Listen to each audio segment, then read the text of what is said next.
Hello friends, welcome back to my channel. तो आज के इस वीडियो में मैं आपको एक्सप्लेन करने वाली हूँ 2021 में आई गुजराती मूवी धूमस। तो चलिए विदाउट वेस्टिंग टाइम मूवी का एक्सप्लेनेशन स्टार्ट करते हैं। मूवी स्टार्ट होती है नियति से, जो कुछ नोट टाइप कर रही थी। एक्चुअली नियति खुद को खत्म करने वाली थी और इसी बारे में वो उस नोट में लिख रही थी। तभी नियति को कुछ आवाज सुनाई देती है और वो यहाँ वहाँ देखने लगती है, लेकिन उसके घर में कोई नहीं था।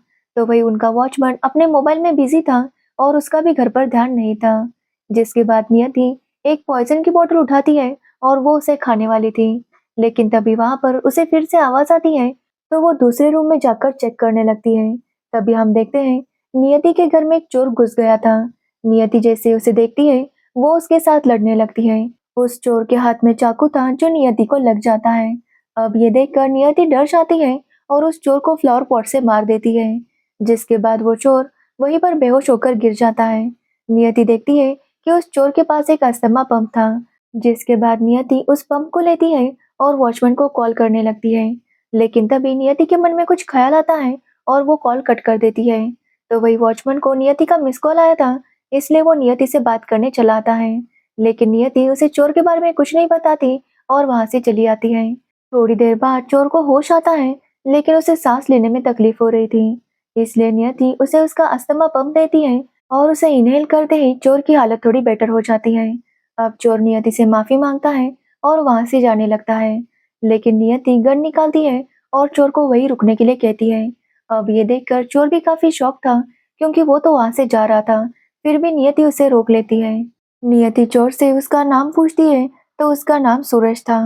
तभी सूरज को उसकी गर्लफ्रेंड रोशनी का कॉल आता है और नियति उसे फोन स्पीकर पर रखने के लिए कहती है। उनकी बातों से नियति को पता चलता है कि सूरज और रोशनी की एंगेजमेंट हो चुकी है, लेकिन रोशनी को पता नहीं था कि सूरज चोर है।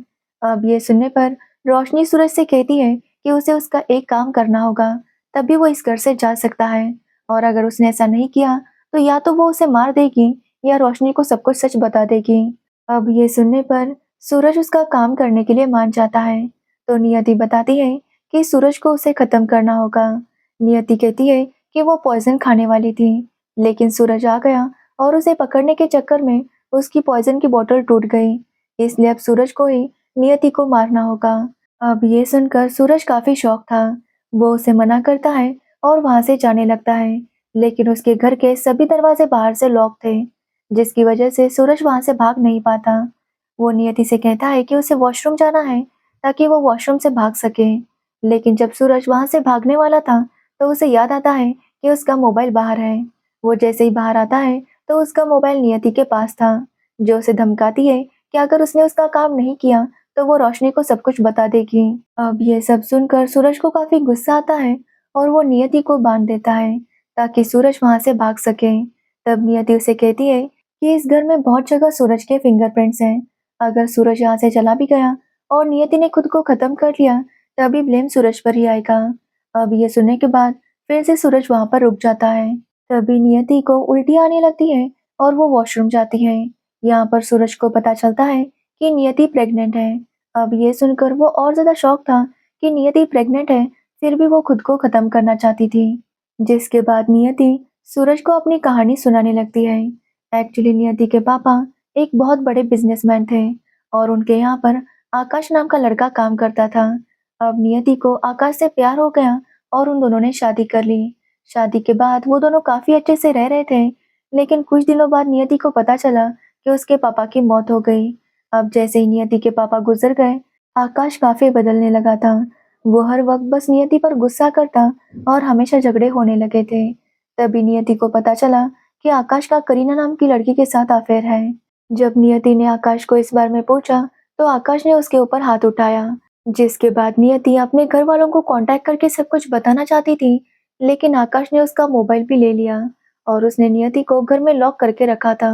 बाहर जो वॉचमैन था, वो भी इसीलिए था ताकि उनके घर में कोई आ ना सके और ना ही नियति बाहर जा सके। अब ये सुनने पर सूरज समझ जाता है कि घर के दरवाजे बाहर से क्यों लॉक थे, क्योंकि नियति को घर में लॉक करके रखा गया था। नियति सूरज को बताती है कि उसके पापा ने एक वसीयत बनाई थी, जिसके मुताबिक सारी प्रॉपर्टी नियति की हो गई थी और नियति के मौत के बाद वो प्रॉपर्टी आकाश को मिलने वाली थी। इसलिए आकाश 2 दिनों के लिए मुंबई गया है और उसने एक किलर को हायर किया था ताकि जब आकाश मुंबई में होगा, वो किलर यहाँ पर नियति को मार देगा। नियति बताती है कि वैसे भी वो किलर उसे 2 दिन बाद मारने वाला है, इसलिए वो खुद ही सब कुछ खत्म करना चाहती थी। अब ये सुनकर सूरज उसे समझाता है कि नियति को जीना चाहिए क्योंकि वो माँ बनने वाली थी। जिसके बाद सूरज नियति को अपनी कहानी सुनाने लगता है। एक्चुअली सूरज को कैंसर है और अगर वक्त पर इलाज नहीं हुआ तो सूरज की जान जाने वाली थी और इसीलिए खुद को बचाने के लिए सूरज यहाँ पर चोरी करने आया था ताकि कुछ पैसे लेकर वो अपना इलाज करवा सके। सूरज कहता है कि जैसा वो खुद को बचाने की कोशिश कर रहा है, नियति को भी खुद को बचाने की कोशिश करनी चाहिए। अब ये सुनने पर नियति अपने लॉकर में से कुछ पैसे निकालती है और सूरज को दे देती है ताकि सूरज अपना इलाज करवा सके। वो सूरज से कहती है कि वो तो जिंदा नहीं रह सकती, लेकिन वो चाहती है कि सूरज जिंदा रहे। अब ये सुनने के बाद सूरज काफी इमोशनल हो जाता है और नियति को भी उसके साथ चलने के लिए कहता है। अब सूरज के समझाने पर नियति मान जाती है और वो अपना ड्रेस चेंज करने के लिए जाती है। जैसे ही नियति ऊपर जाती है, नीचे से कुछ आवाज आने लगती है। वो नीचे आकर देखती है तो वॉचमैन और सूरज में लड़ाई हो रही थी और इसी लड़ाई में सूरज वॉचमैन को शूट कर देता है।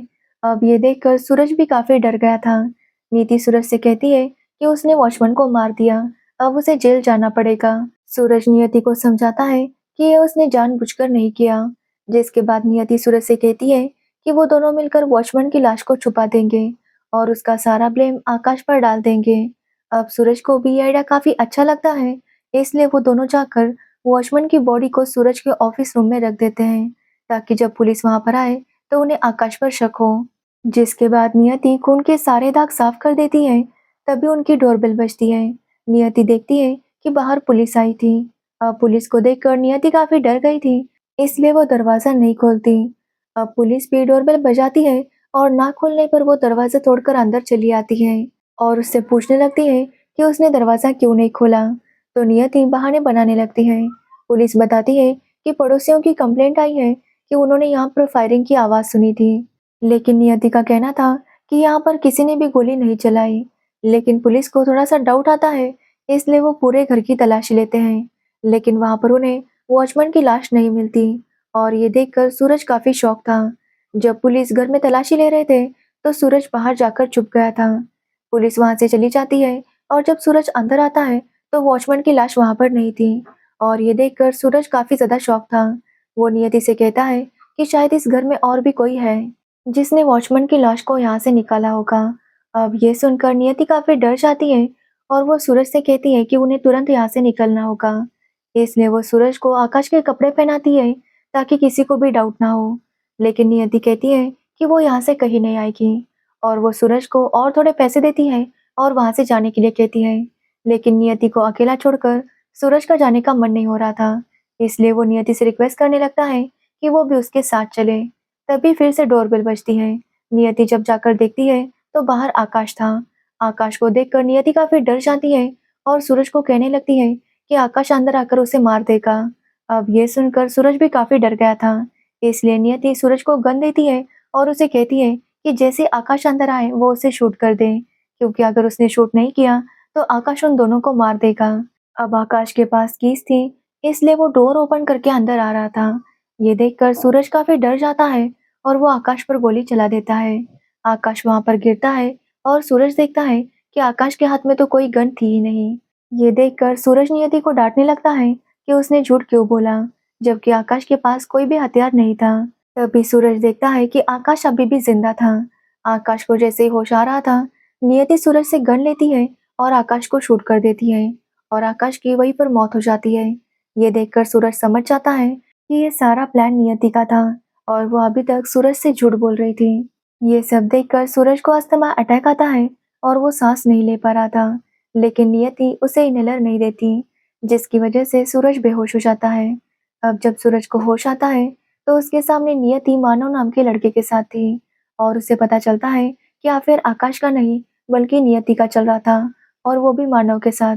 और नियति मानव के बच्चे की माँ बनने वाली थी और उसने आकाश से शादी बस आकाश के पैसों के लिए की थी। मूवी के स्टार्ट में जो दिखाया गया था कि नियति एक नोट लिख रही थी, तो वो नोट वो आकाश के लिए लिख रही थी ताकि सबको ऐसा लगे कि आकाश ने खुद को खत्म किया है। नियति और मानव मिलकर आकाश को पॉइजन खिलाकर मारने वाले थे, लेकिन तभी उन्हें पता चला कि सूरज घर में आया है, इसलिए उन्होंने अपना प्लान बदल लिया। नियति कहती है कि अब वो आजाद है, क्योंकि आकाश और वॉचमैन की मौत का ब्लेम सूरज पर आएगा और नियति को सारी प्रॉपर्टी मिल जाएगी। ये बोलकर नियति और मानव हंसने लगते हैं और सूरज से कहते हैं कि वो उसे पुलिस के हवाले कर देंगे। और ये सुनकर सूरज भी हंसने लगता है और उनसे कहता है कि पुलिस को बुलाने की जरूरत नहीं, क्योंकि पुलिस तो कब से यहीं पर है। अब वो दोनों इस बात को समझ नहीं पाते, तो सूरज उन्हें अपनी आईडी दिखाता है। एक्चुअली सूरज एक पुलिस ऑफिसर था। तभी वहां पर आकाश और वॉचमैन भी आते हैं और उन दोनों को देखकर नियति और मानव काफी शॉक थे। उन्हें यकीन नहीं हो रहा था कि वो दोनों जिंदा हैं। और यहाँ पर हमें सारी स्टोरी पता चलती है। एक्चुअली वॉचमैन को पता चल गया था कि नियति का मानव के साथ अफेयर है, और वॉचमैन ने ये बात आकाश को बता दी थी। जिसके बाद आकाश ने नियति पर नजर रखी और वो समझ गया कि नियति उसे मारना चाहती है।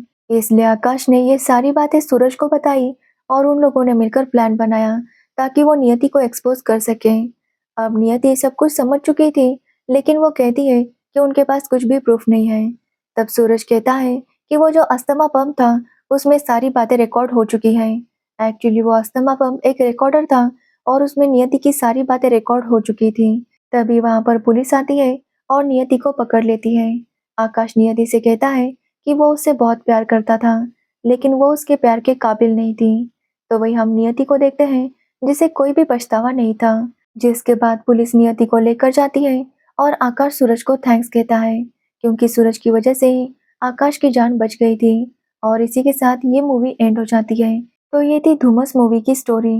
अगर आपको इस मूवी की स्टोरी और मेरा एक्सप्लेनेशन पसंद आया हो तो वीडियो को लाइक कमेंट शेयर जरूर करना और मेरे चैनल को सब्सक्राइब करना बिल्कुल मत भूलना। Thanks for watching the video.